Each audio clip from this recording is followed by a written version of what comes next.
warahmatullahi wabarakatuh. Waalaikumsalam warahmatullahi wabarakatuh. Acara diseminasi budaya positif yang akan dibawakan oleh Bapak Idrus Nabu, kita akan mulai dengan melepaskan basmalah. Bismillahirrahmanirrahim. Acara pertama adalah pembukaan yang akan dibawakan oleh Bapak Idrus Nabu MPD, sekaligus pemaparan materi oleh beliau. Pada beliau disilakan.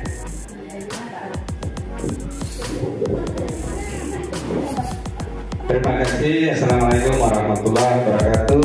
Waalaikumsalam warahmatullahi wabarakatuh. Ibu Bapak guru hebat yang saya hormati dan saya banggakan, Ibu MC yang luar biasa pada kesempatan kali ini, meskipun ditunjuk mendadak, beliau siap untuk membawakan acara pada kesempatan kali ini.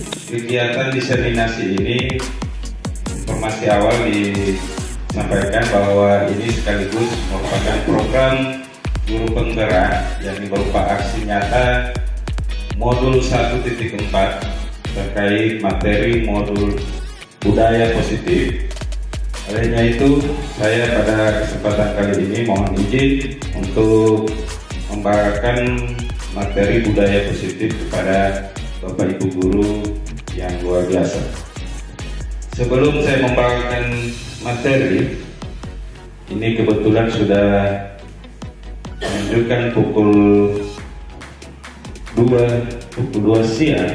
Olehnya itu saya mohon izin Bapak Ibu guru untuk sejenak berdiri di tempatnya saja. Kita akan mengadakan ice breaking. Oke.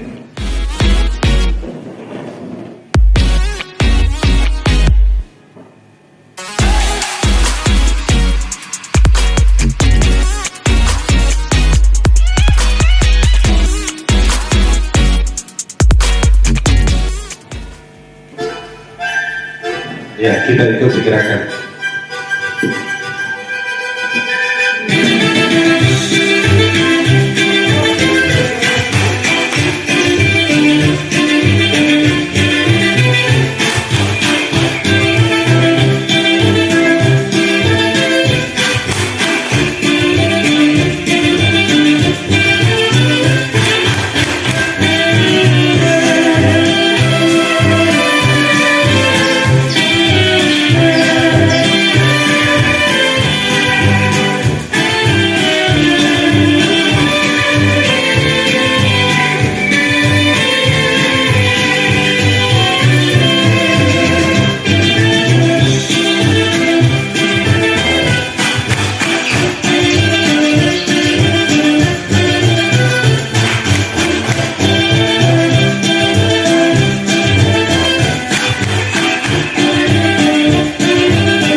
untuk kita semua.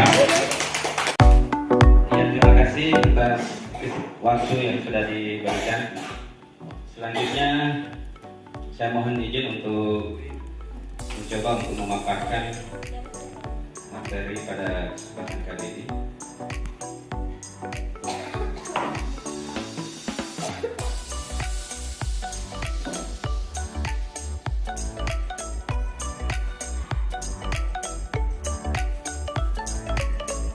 Ya, jadi budaya positif ini merupakan modul yang submodul 1.4 dari modul 1 secara umum itu mengenai paradigma dan visi guru penggerak. Jadi modul 1.1 itu berbicara tentang filosofi pemikiran belajar dewasa. Kemudian modul 1.2 itu nilai dan peran guru penggerak. Dan modul 1.3 mengenai visi guru penggerak. Dan yang keempat, modul 1.4 itu terkait dengan budaya positif.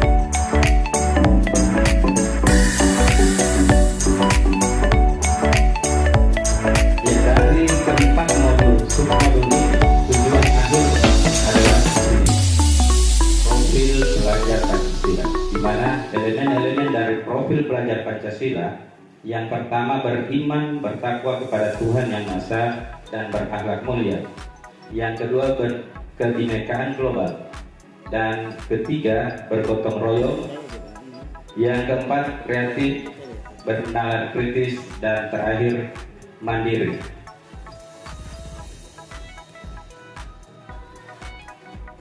Dan di budaya positif ini ada 5 komponen. Yang pertama disiplin positif, keyakinan. Kemudian yang kedua motivasi, hukuman dan penghargaan, restitusi. Kemudian yang ketiga keyakinan kelas. Keempat 5 posisi kontrol. Dan kelima segitiga restitusi. Nah, bagaimana disiplin positif, keyakinan kelas, 5 posisi kontrol dan segitiga restitusi? Izinkan saya akan memberikan pemaparan sedikit. Jadi terkait disiplin positif,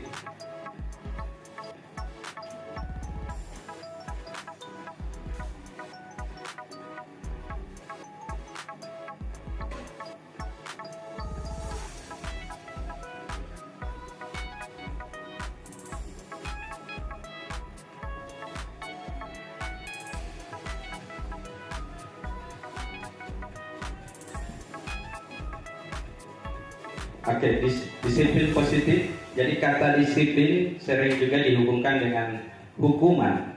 Padahal itu sungguh berbeda Bapak Ibu. Karena belajar tentang disiplin positif tidak harus dengan memberi hukuman. Justru itu adalah salah satu alternatif terakhir dan kalau perlu tidak digunakan sama sekali.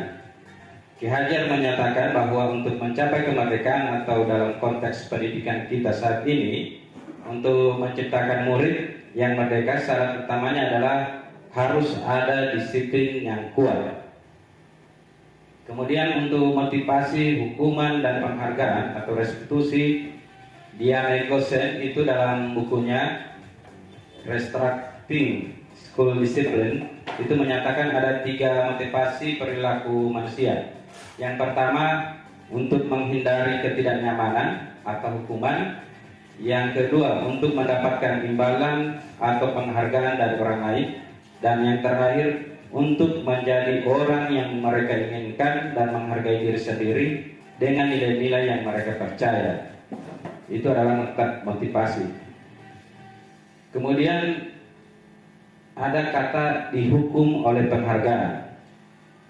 Saat kita berulang kali menjanjikan hadiah kepada anak-anak agar berperilaku bertanggung jawab, atau kepada seorang murid agar mempelajari sesuatu yang baru, atau kepada seorang karyawan agar melakukan pekerjaan yang berkualitas, kita sedang berasumsi mereka tidak dapat melakukannya atau mereka tidak akan memilih untuk melakukannya. Ini menurut Alfie Kohn. Alfie Kohn dalam bukunya Punish by Reward itu pada tahun 1993 itu mengemukakan baik penghargaan maupun atau hukuman adalah cara-cara mengontrol perilaku seseorang yang menghancurkan potensi untuk pembelajaran yang sesungguhnya. Menurut Kohn, secara ideal tindakan belajar itu sendiri adalah penghargaan sesungguhnya. Coba perhatikan gambar ini Bapak Ibu, ini. Mengapa kita memiliki peraturan tentang penggunaan helm pada saat mengendarai kendaraan roda 2 atau motor? Dan kemudian mengapa kita memiliki peraturan tentang penggunaan masker dan mencuci tangan setiap saat di saat COVID-19? Pasti jawabannya kemungkinan besar adalah untuk keselamatan kalau memakai helm. Dan yang memakai masker itu kemungkinan besar jawabannya adalah untuk kesehatan atau keselamatan. Kemudian Bapak Ibu, posisi kontrol dari seorang guru itu yang pertama adalah penghukum. Seorang penghukum bisa menggunakan hukuman fisik maupun verbal. Orang-orang yang menjalankan posisi penghukum senantiasa mengatakan bahwa sekolah memerlukan sistem atau alat yang dapat lebih menekan murid-murid lebih dalam lagi. Yang kedua, pembuat rasa bersalah. Pada posisi ini biasanya guru akan bersuara lebih lembut. Pembuat rasa bersalah akan menggunakan keheningan yang membuat orang lain merasa tidak nyaman, bersalah atau rendah diri. Di pembuat rasa bersalah juga, kata-kata yang sering keluar dengan lembut akan seperti, "Ibu sangat kecewa sekali dengan kamu. Berapa kali Bapak harus memberitahu kamu ya? Gimana coba kalau orang tua kamu tahu kamu berbuat begini?" Nah, biasanya kata-kata seperti ini kita tidak sadari bahwa kita sudah pada posisi pembuat rasa bersalah. Di posisi ini murid akan memiliki penilaian diri yang buruk tentang diri mereka sendiri. Murid merasa tidak berharga dan telah mengecewakan orang-orang yang disayanginya. Jadi sebenarnya posisi kontrol ini sudah kita terapkan secara tidak langsung, hanya saja kita tidak tahu bahwa kita sudah berada di posisi itu.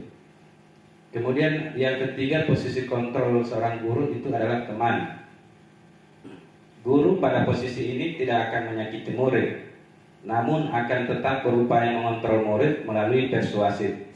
Posisi teman pada guru bisa negatif maupun positif. Positif di sini berupa hubungan baik yang terjalin antara guru dan murid.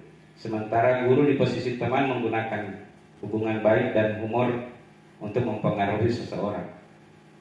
Biasanya kata-kata yang pada posisi teman itu, "Ayo bantulah demi Bapak ya. Ayo ingat tidak bantuan Bapak selama ini. Ya sudah, kali ini tidak apa-apa, nanti Ibu bantu bereskan." Itu adalah kata-kata yang biasa dilontarkan oleh kita sebagai guru, yang secara tidak langsung itu merupakan posisi kontrol seorang guru sebagai teman. Dan hal negatif dari posisi teman Bapak Ibu, bila suatu saat guru tersebut tidak membantu, maka murid akan kecewa dan berkata, "Saya pikir Bapak Ibu guru adalah teman saya." Itu adalah posisi negatifnya. Murid merasa dikecewakan dan tidak mau lagi berusaha. Hal ini yang mungkin timbul adalah murid hanya akan bertindak untuk guru tertentu dan tidak untuk guru lainnya. Murid akan tergantung pada guru tersebut. Kemudian posisi keempat adalah pemantau. Memantau berarti mengawasi. Pada saat kita mengawasi, kita bertanggung jawab atas perilaku orang-orang yang kita awasi. Posisi pemantau berdasarkan pada peraturan-peraturan dan konsekuensi. Dengan menggunakan sanksi atau konsekuensi, kita dapat memisahkan hubungan pribadi kita dengan murid. Sebagai seorang yang menjalankan posisi pemantau. Dan yang terakhir, mungkin tidak ada di slide, itu adalah posisi manajer. Jadi posisi manajer ini adalah dia bisa merangkul murid dan menjadikan murid itu bisa mengetahui kesalahan yang biasa kita kenal dengan mengidentifikasi identitas. Kemudian kita akan menanyakan keyakinan sampai memvalidasi kesalahan. Itu adalah posisi manajer.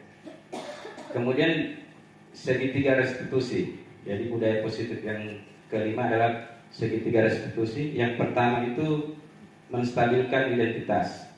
Nah, ini yang berlaku pada biasanya manajer. Dia akan menstabilkan identitas. Jadi bagian dasar dari segitiga bertujuan untuk mengubah identitas anak dari orang yang gagal karena melakukan kesalahan menjadi orang yang sukses. Anak yang melanggar peraturan karena sedang mencari perhatian adalah anak yang sedang mengalami kegagalan.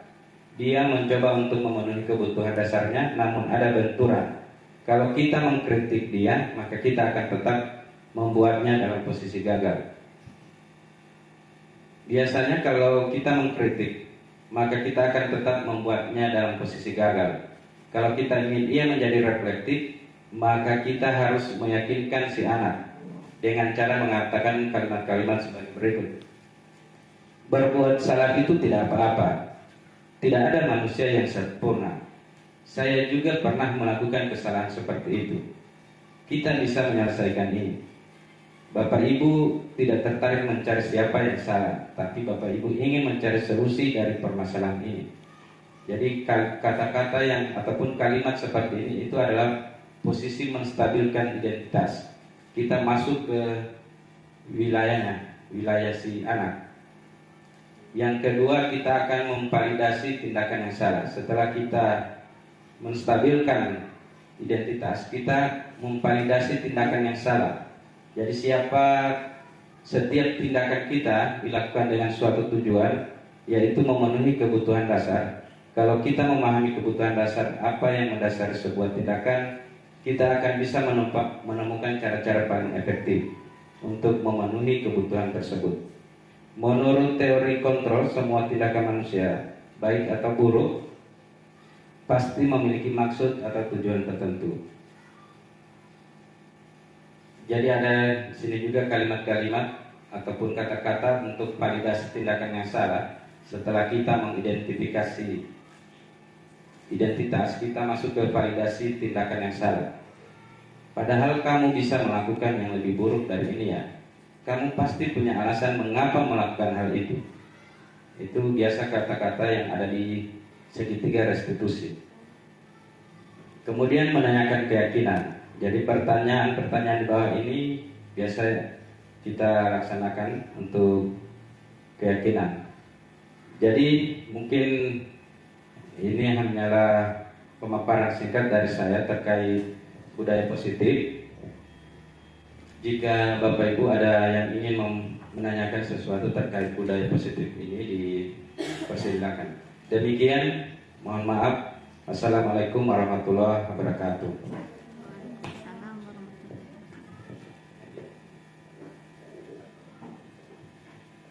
Dari pemaparan materi yang telah disampaikan, apakah ada tanggapan dari Bapak dan Ibu?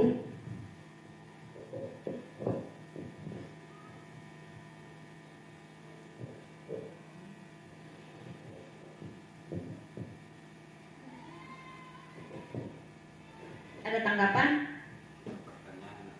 Tanggapan ke pertanyaan?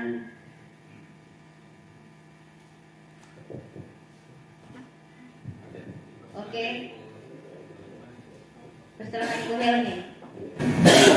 Assalamualaikum warahmatullahi wabarakatuh. Waalaikumsalam warahmatullahi wabarakatuh. Sebenarnya ada beberapa hal yang ingin saya sampaikan, namun saya mengambil dari materi tentang disiplin ya. Disiplin positif.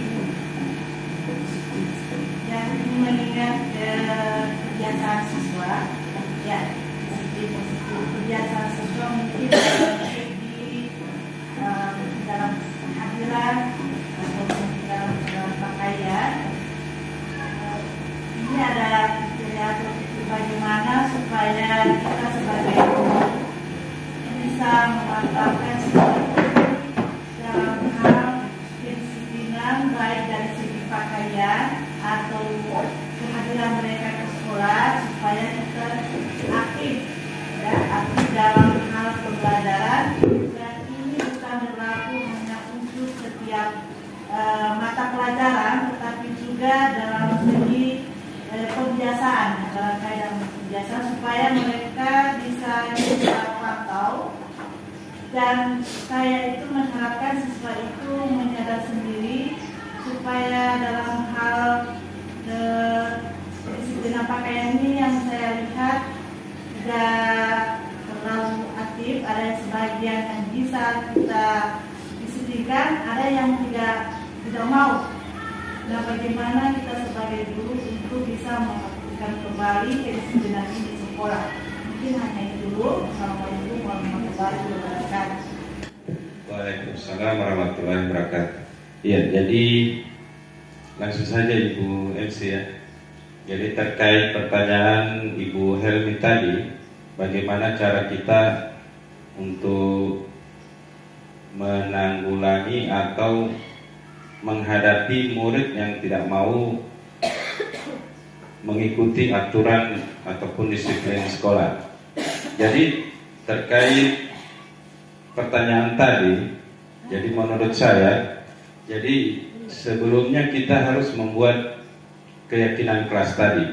Jadi kita bangun dulu kesepakatan kelas, di mana di keyakinan ataupun kesepakatan kelas itu akan memuat suatu aturan yang nantinya ada konsekuensi. Jadi jika siswa melanggar akan mendapat konsekuensi, dan itu diyakini atau disepakati oleh siswa itu sendiri. Jadi seperti ada sekolah teman saya, itu untuk aturan sekolah itu khususnya pendisiplinan yang berlaku di sekolah itu disusun oleh siswa itu sendiri, disusun oleh siswa. Nantinya OSIS itu dimintakan perwakilan kelas berdasarkan sudah ada keyakinan kelas di kelas masing-masing. Kemudian itu dibawa oleh perwakilan ketua-ketua kelas di rapat OSIS. Mereka membuat satu aturan ataupun keyakinan yang nantinya akan disepakati bersama oleh murid itu. Jadi selama ini aturan di sekolah ini dibuat oleh sekolah dan untuk dilaksanakan oleh murid. Biasanya seperti itu Bapak Ibu tahu. Sekolah yang buat, murid yang melaksanakan, sehingga ada keterpaksaan. Sebenarnya ini menjadi pembelajaran buat kita dengan belajar materi ini. Saya sebenarnya banyak kayak ditampilin, kayak banyak masukan. Ternyata jangan cari di mana, meskipun jangan cari di mana ada kata aturan itu dibuat untuk dilanggar.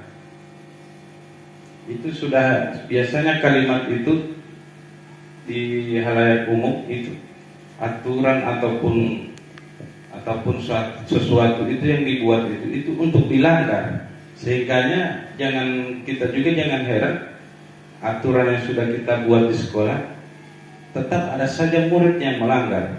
Olehnya itu kita bangun keyakinan kelas. Kita buat keyakinan aturan-aturan yang mereka buat sendiri. Mereka sepakati kalau melanggar apa konsekuensinya.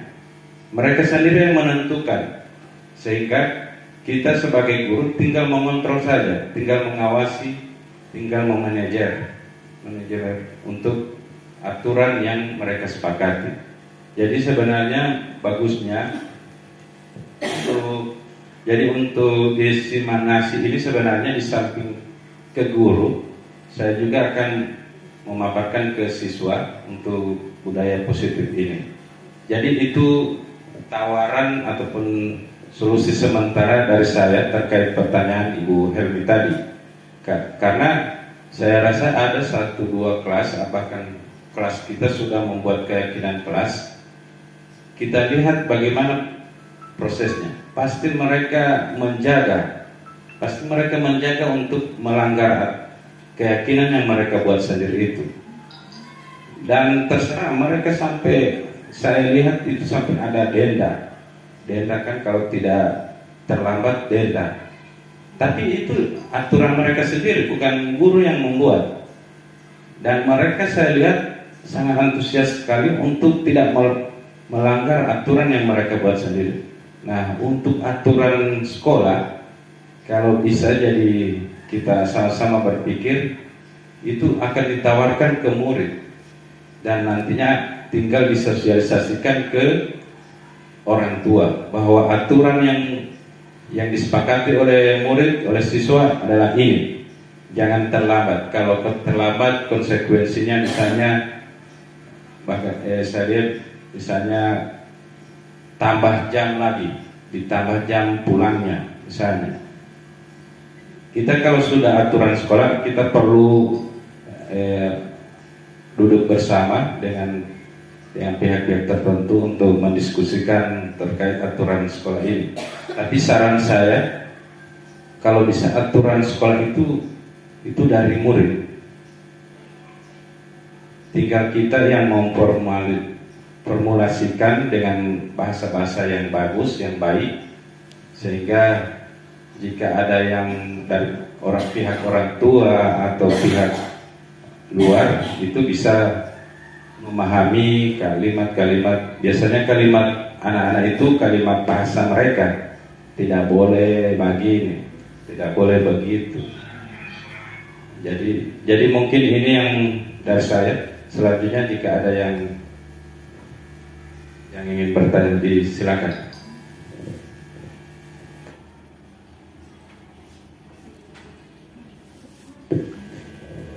Masih ada tanggapan? Ibu Melan Mato, silakan.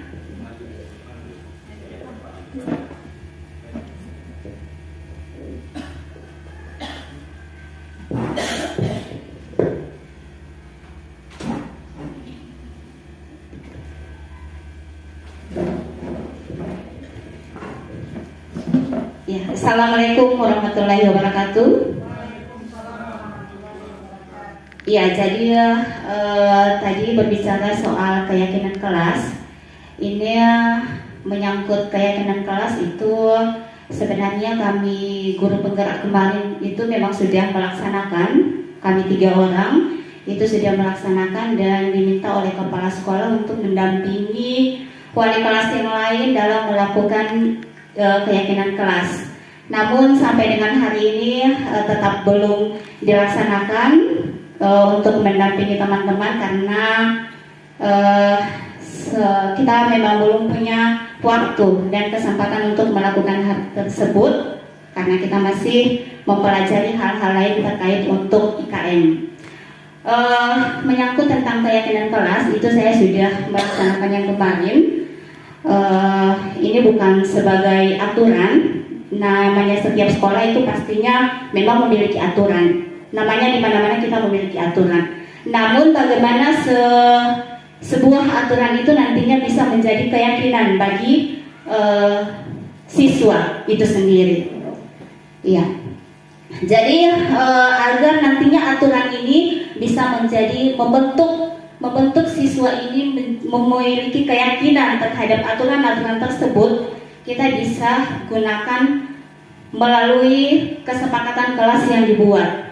Jadi meminta kepada murid kira-kira hal-hal positif apa yang nantinya bisa akan membuat kita melakukan keyakinan kelas.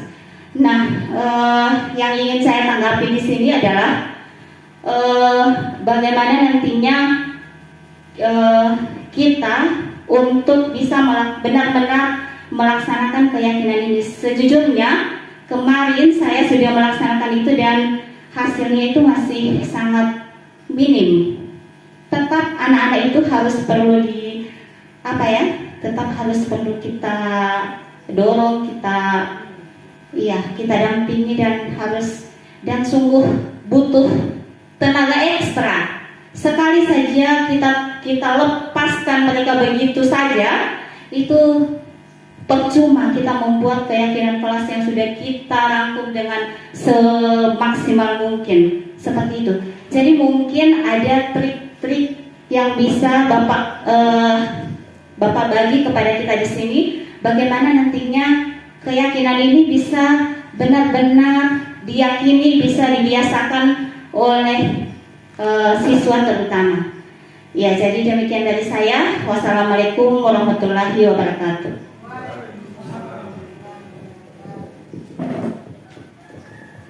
Waalaikumsalam warahmatullahi wabarakatuh. Jadi luar biasa tanggapan dari Ibu Melan Mato terkait keyakinan kelas. Jadi untuk sebelum menanggapi pertanyaan dari Ibu Mela, kira-kira Bapak Ibu, keyakinan kelas itu dibuat oleh wali kelas atau guru mata pelajaran atau kedua-duanya? Wali kelas. Wali kelas. Ya. Kalau guru mata pelajaran? Kesepakatan belajar. Kesepakatan Belajar. belajar. Iya. Jadi itu Bapak Ibu guru ya. Jadi kebetulan Ibu Melan sudah mengikuti grup penggerak angkatan sebelumnya. Jadi untuk keyakinan kelas itu tugas ditugaskan ke perwalian, dan untuk guru mata pelajaran itu dalam bentuk kesepakatan belajar. Iya, benar sekali apa yang disampaikan tadi. Kemarin saya juga sempat masuk di kelas 7B. Saya melakukan kesepakatan belajar dan di situ Ibu Bapak sebenarnya ada beberapa proses yang secara tidak langsung itu membuat si anak itu percaya diri dengan memberikan suatu pendapat oleh anak-anak berbicara, mereka berdiskusi. Itu sebenarnya harapan dari pembelajaran kita di Indonesia ini. Ada terjalin komunikasi, kolaborasi dari anak-anak sendiri. Tinggal guru mengarahkan saja bahwa karena bahasa anak-anak itu terkadang ada yang sama, kayak begini. Mereka menulis ataupun mengungkapkan bahwa keyakinan kelas mereka tidak boleh terlambat. Kemudian ada siswa satu lagi mengatakan bahwa datang tepat waktu.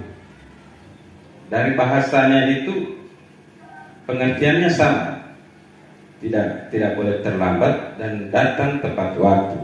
Nah, di sini tugasnya seorang guru, khususnya juga untuk wali kelas, itu untuk mengarahkan bahwa ternyata untuk kalimat-kalimat negatif itu diarahkan untuk menjadi kalimat positif. Seperti kalimat tidak boleh terlambat, kita rubah menjadi, kita ambil yang kalimat datang tepat waktu.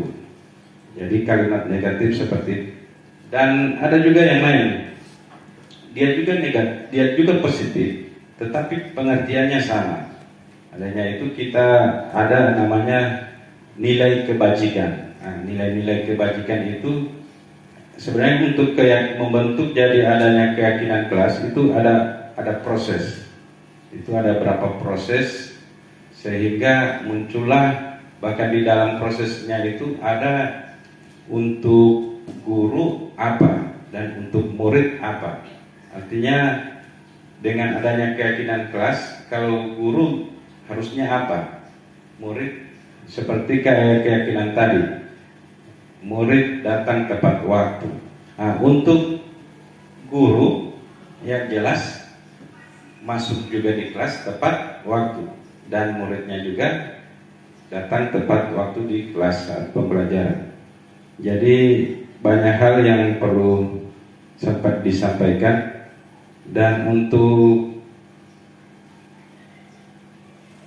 tadi juga Ibu Melan menyinggung terkait keyakinan kelas yang belum terlalu maksimal, karena memang pada dasarnya anak-anak itu mereka sekedar hanya memberikan kalimat saja tanpa sesuai dengan apa yang mereka yakini. Jadi perlu untuk kita sama-sama sebagai guru saling kerjasama, jadi harus wali-wali kelas menginformasikan kepada seluruh guru yang masuk di kelas itu ataupun sampai ke kepala sekolah bahwa keyakinan kelas yang dibentuk ini, sehingga kita satu persepsi untuk menjaga untuk keyakinan kelas ini. Mungkin itu dari saya, dan jika masih kurang saya mohon maaf. Jika ada yang menambahkan lagi yang bisa menanggapi. Jadi posisinya Ibu Bapak kita diskusi saja Ibu Bapak. Jadi kalau ada yang lain yang ingin menambahkan yang seharusnya seperti tadi tawaran saya bagaimana keyakinan aturan sekolah itu dari murid.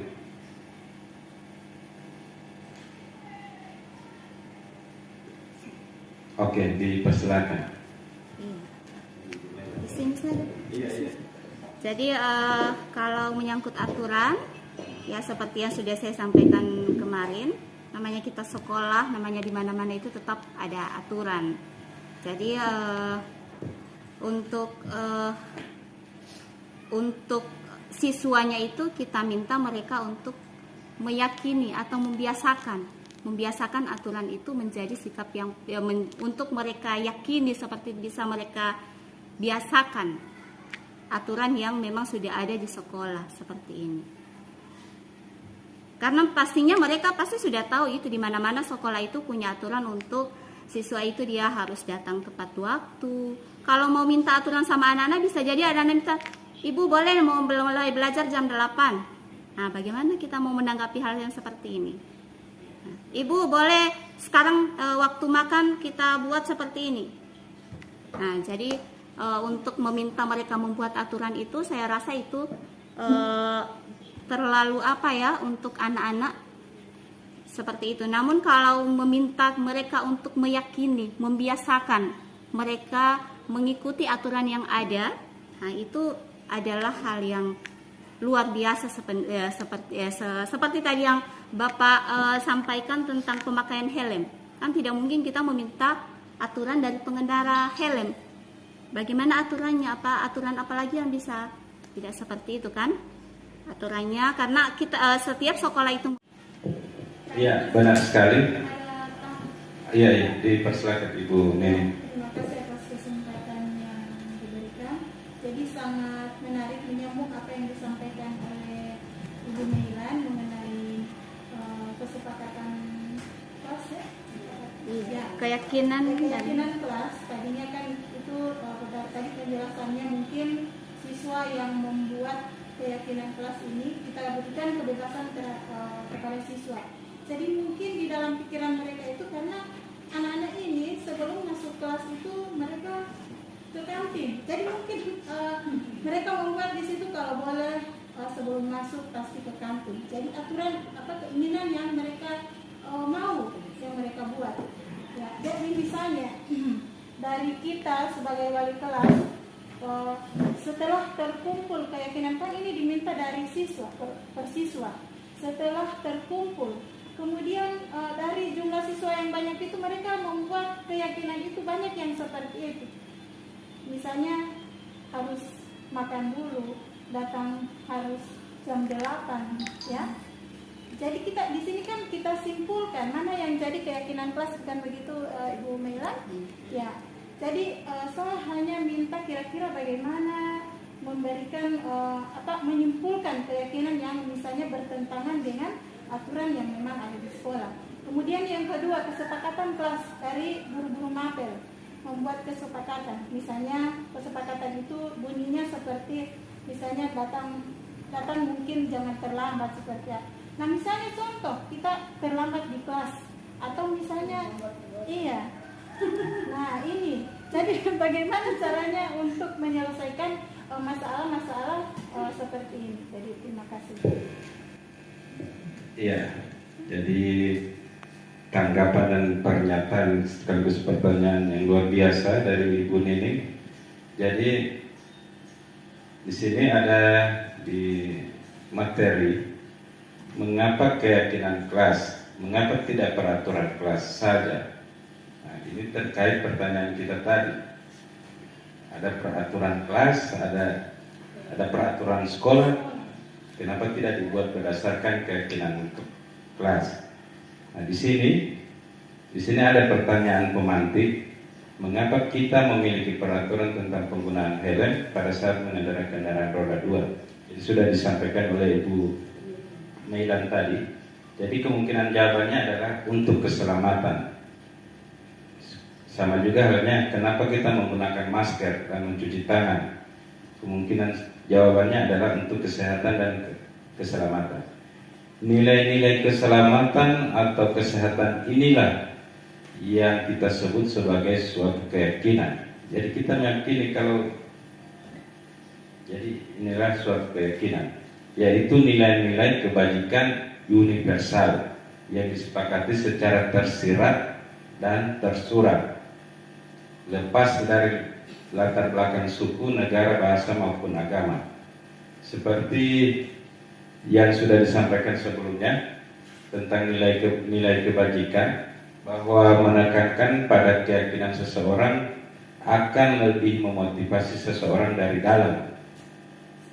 Seseorang akan lebih tergerak dan bersemangat untuk menjalankan keyakinannya daripada hanya sekedar mengikuti serangkaian peraturan tertulis tanpa makna.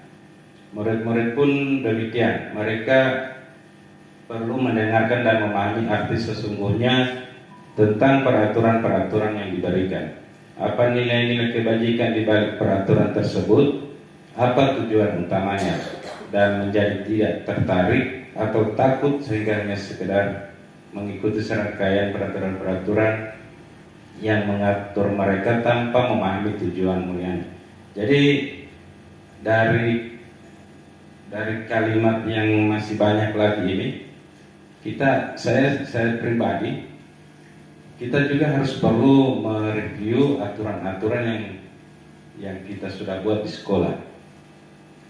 Apakah karena di posisi kontrol guru itu ada posisi juga memaksa. Memaksa itu arti dalam hal positif. Kita melarang anak jangan menyeberang jalan di saat kendaraan banyak, bukan berarti kita mengikat anak, karena kalau kita tidak larang pasti anak ini akan tertabrak oleh kendaraan. Disitulah posisi memaksa kita untuk sehingga adanya muncul peraturan-peraturan sekolah itu.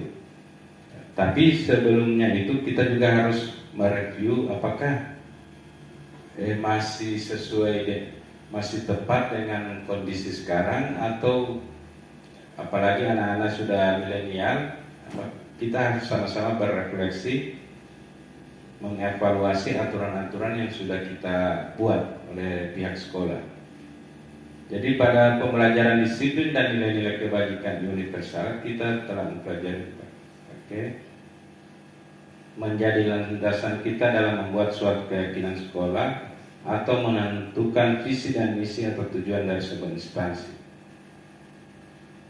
Dalam penentuan visi sebuah institusi atau sekolah, kita terlebih dahulu perlu menentukan nilai-nilai kebajikan apa yang terpenting bagi institusi tersebut agar dapat mencapai tujuan mulia yang diciptakan. Penentuan nilai-nilai kebajikan pada sebuah institusi telah diberikan pada contoh-contoh sebelumnya. Jadi sebenarnya materinya ini kenapa sampai ada peraturan sekolah itu tidak salah, karena kita juga kalau tidak sekolah tidak membuat aturan, ya jadi sama halnya dengan pasar, diyakini saja. Kita suka mau pulang jam begini, artinya kan begitu. Jadi begitulah itu tanggapan saya. Jadi posisi kita di sini Bapak Ibu, kita berdiskusi, dan jika ada yang ingin menambahkan dan ingin memberikan solusi yang baik, itu dipersilakan.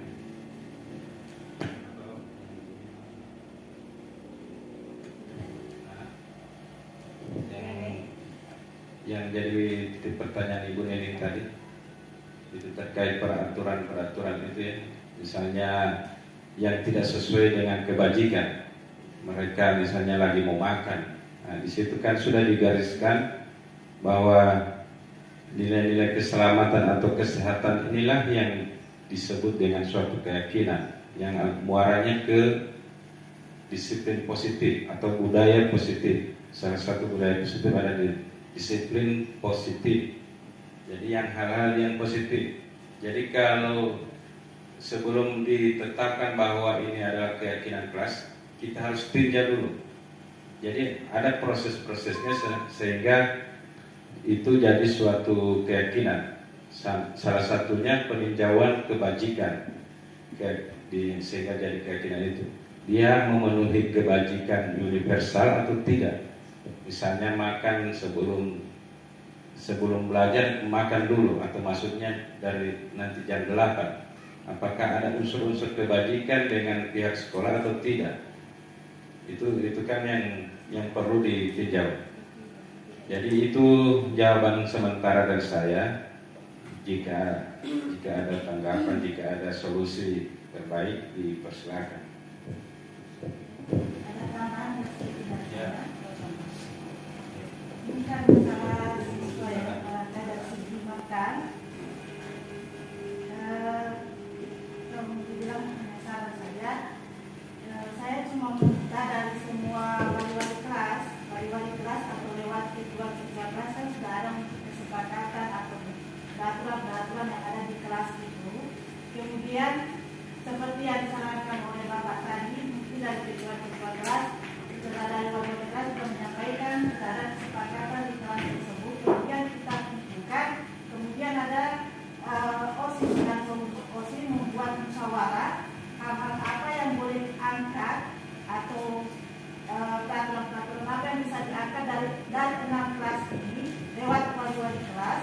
Mungkin ketua kelas bisa hanya mengambil 2 atau 3, kemudian mereka diskusikan. Dari OSIS itu bisa saja disampaikan kepada guru atau disampaikan kepada kepala sekolah, tapi sebelumnya setelah ada kesepakatan antara guru, siswa dan kepala sekolah, setelah itu kita sampaikan pada saat apel secara umum, supaya mereka sudah tahu hal-hal apa yang menjadi peraturan di sekolah tersebut. Nah, ada mengenai kasusnya nanti itu melewat ketua OSIS ini atau anggotanya. Kemudian kita umumkan secara apel pagi, dan itu harus ada kepala sekolah, guru, dan ada siswa. Ada kesepakatan itu barangkali siswa kalau ada kesalahan atau ada apa mungkin ada sanksinya. Dan mengenai masalah makan tadi seperti kita ini mungkin akan ada solusinya dari kepala sekolah atau guru lain yang bisa menyampaikan pada saat selesai. Itu demikian dari saya.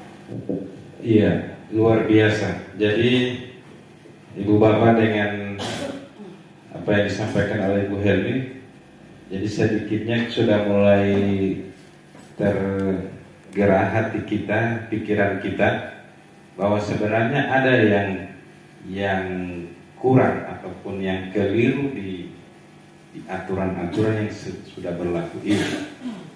Karena aturan itu benar ada aturan, saya lihat cuma untuk prosesnya itu yang tidak jalan. Karena di aturan itu sampai adanya keyakinan kelas itu sampai muncul ada konsekuensinya. Jika melanggar apa yang mau dapat, dan itu disepakati oleh dan murid sendiri yang menyepakati.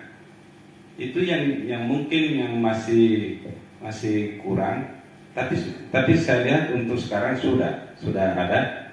Dengan alhamdulillah sudah ada teman-teman guru penggerak juga. Itu kita pada dasarnya dalam membuat aturan kelas atau kesepakatan kelas itu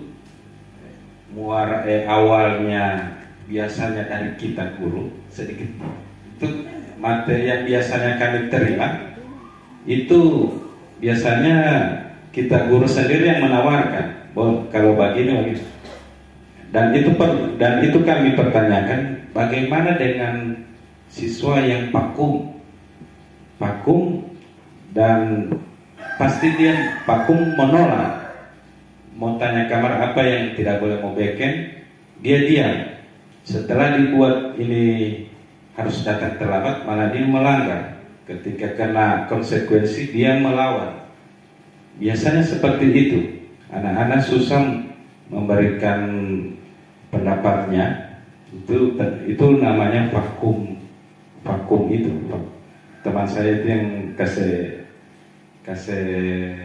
tanda petik itu. vakum negatif. Dia diam, tapi dia sebenarnya menolak.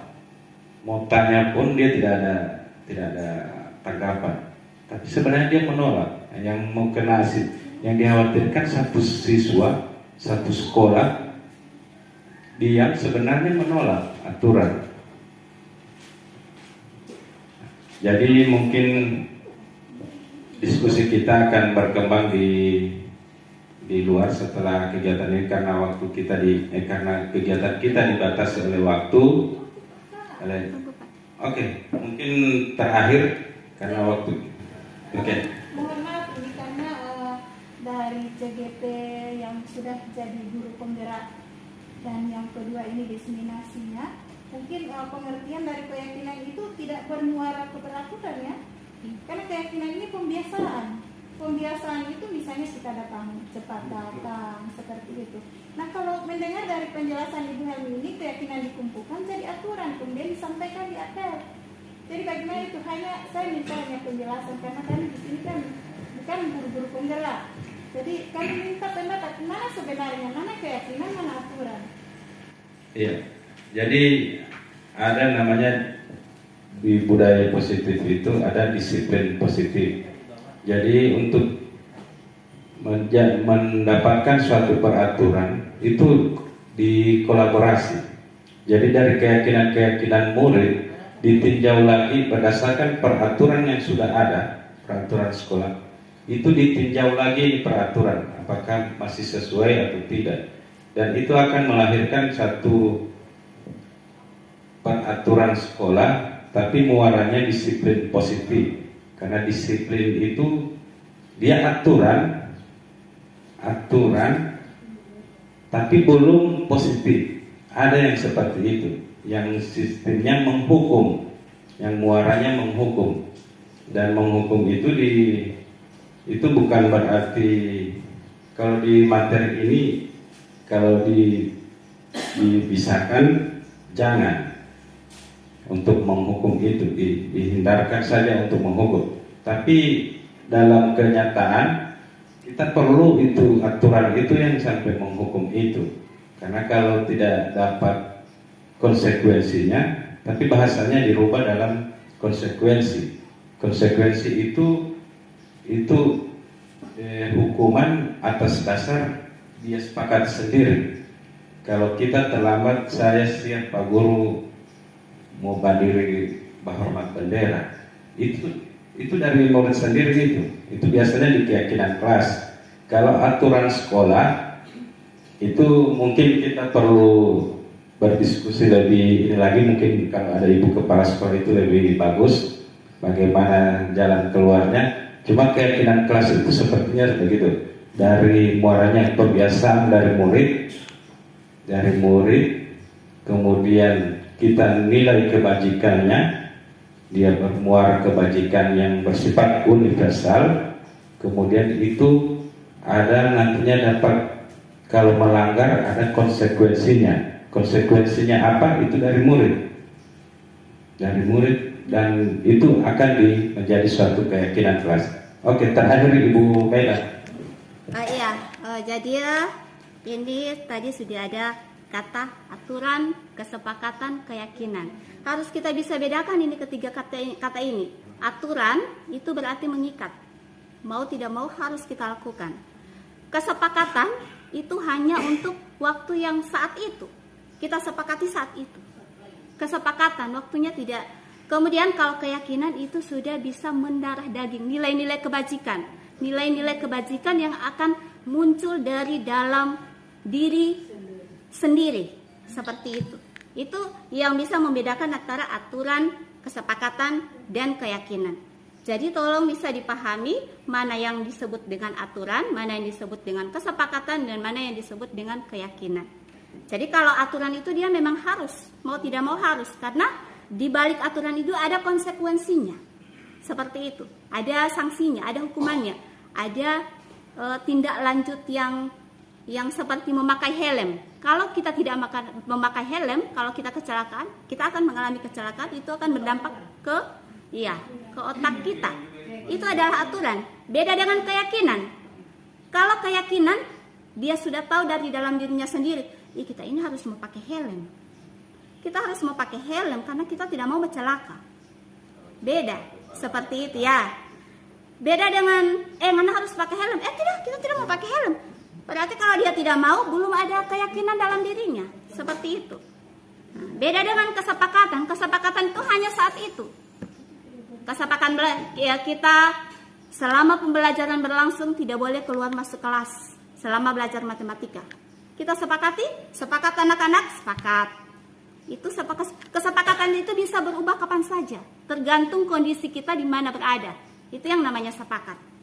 Ya, jadi ini pemahaman dari saya terkait ketiga hal tersebut. Jadi bisa dibedakan mana itu aturan, mana kesepakatan, dan mana keyakinan. Keyakinan itu nilai-nilai kebajikan yang muncul dari dalam diri manusia itu sendiri. Demikian. Yang nantinya itu akan menjadi disiplin positif yang lahir sendiri dari hati. Ya, demikian dari saya, Pak. Assalamualaikum warahmatullahi wabarakatuh. Waalaikumsalam. Iya, luar biasa. Jadi ini gunanya ada guru penggerak di sekolah ini.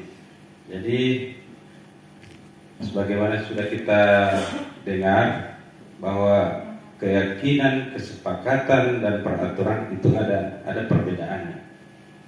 Ya.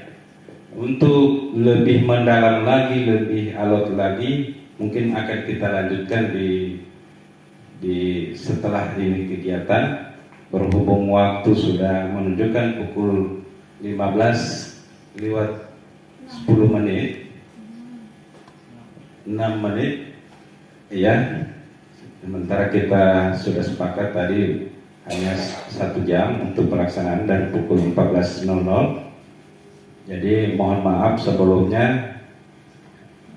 Jadi sengaja dibuatkan ini sosialisasi ini. Sebenarnya saya sebagai calon guru penggerak juga itu memohon masukan dari ibu bapak. Dari materi budaya positif ini, apa yang saya sudah dapat hanya begini. Alhamdulillah dengan adanya masukan dari ibu bapak yang luar biasa, saya alhamdulillah sedikitnya sudah mendapat masukan-masukan yang terkait materi ini. Mungkin ini dari saya. Sebelumnya saya mohon maaf, dan jika ada kekurangannya juga saya mohon maaf. Untuk selanjutnya kami persilakan Ibu pembawa acara untuk menutup kegiatan ini. Demikian, Assalamualaikum warahmatullahi wabarakatuh.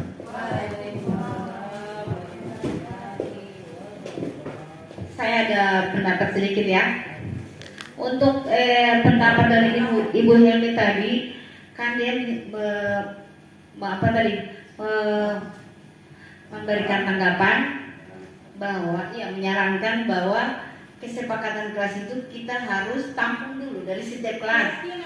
Iya, keyakinan kelas. Jadi kita tampung dulu dari kelas 7 sampai kelas 9. Kemudian kita berikan sama ketua OSIS. Nanti kita saling dari situ, OSIS yang akan memberikan kepada kepala sekolah atau guru-guru.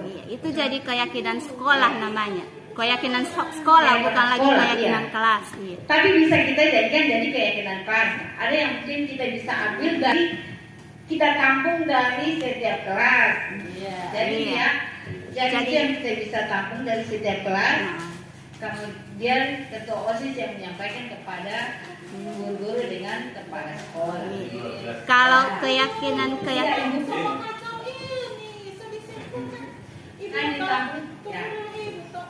ini kan sudah ditutup sembilan, mana keyakinan, mana kesepakatan, mana aturan. Jadi itu yang saya perjelas tadi, yang saya bilang keyakinan yang ditentukan kemudian jadi aturan. Nah, Bu Neon sudah menjelaskan mana keyakinan, mana aturan. Jadi tidak usah lagi kita bingung. Oke, terima kasih. Kita tutup dengan demikian kegiatan kita hari ini.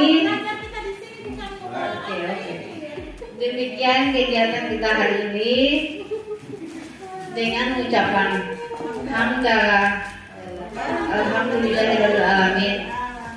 Kegiatan saya tutup. Assalamualaikum warahmatullahi wabarakatuh.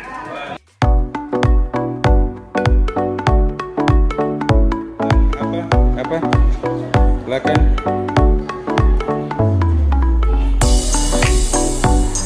Dibaca itu hasil keyakinan kelas.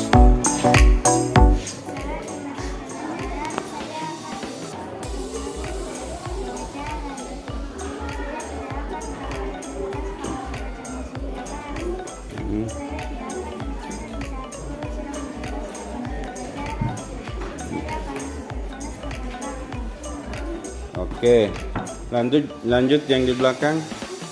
Mau satu atau dua yang ada tulis silakan dibacakan. Oke.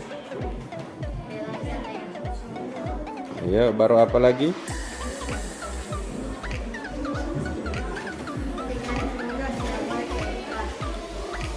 Oke, ada lagi?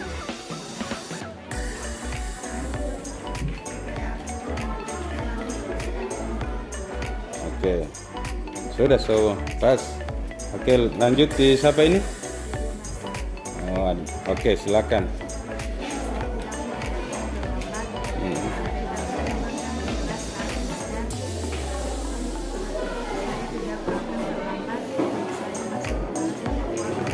Oke.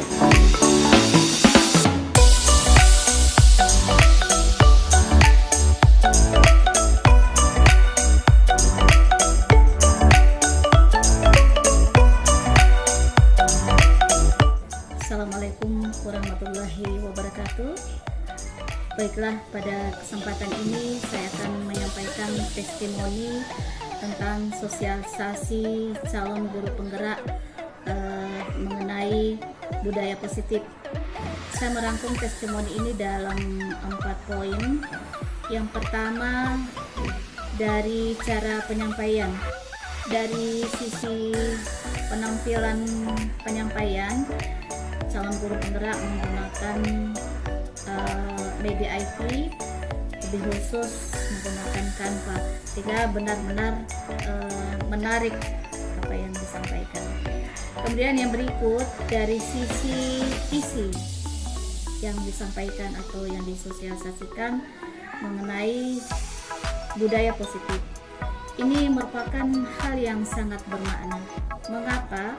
Karena di samping teori-teori yang melandasi mengenai budaya positif ini, juga disertai dengan contoh-contoh aksi nyata yang sudah dilaksanakan oleh calon guru penggerak.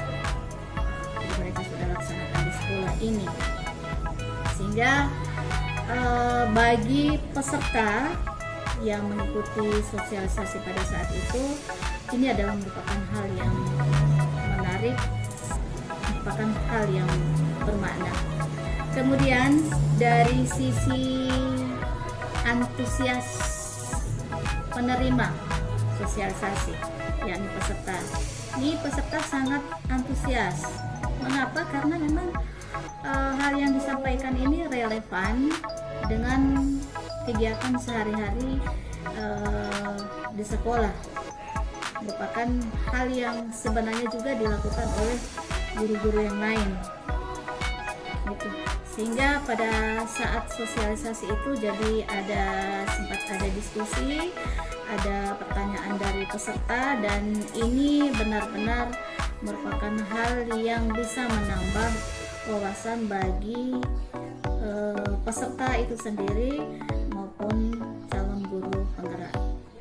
Nah, kemudian yang berikut, saya sebagai kepala sekolah sangat berharap bahwa calon guru penggerak ini adalah benar-benar bisa nanti akan menggerakkan teman-teman guru yang ada di sekolah ini.